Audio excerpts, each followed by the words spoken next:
Nashukuru kwamba uongozi baada ya benchi la ufundi kutoa mapendekezo kuanzia kwa mkuu wa utawala wa Jeshi la Kujenga Taifa, nikimaanisha Brigedia Jenerali Hassan Mabena, ambaye yeye alifikisha taarifa hizi kwa mkuu wa JKT, maanisha Meja Jenerali Rajabu Mabele, wakalichakata na wakaona linatija.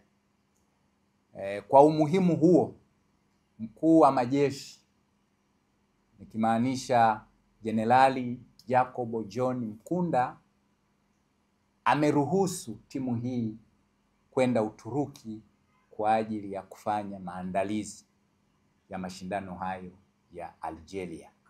Kwa hiyo uongozi wa jeshi umetoa mibaraka yote kwa ajili ya timu hii kuelekea Uturuki kujiandaa na mashindano haya.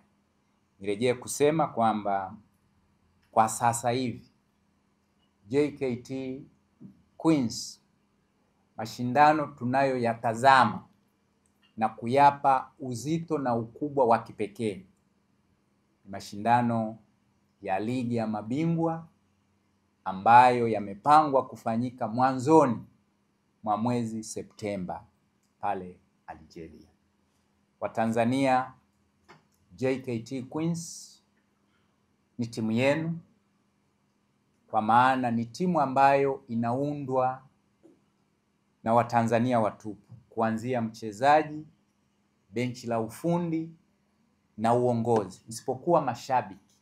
Mashabiki wa JKT Queens wametawanyika mpaka huko Ulaya, wanaifuatilia, wanaifahamu, wanaipenda na wanaiombea mema.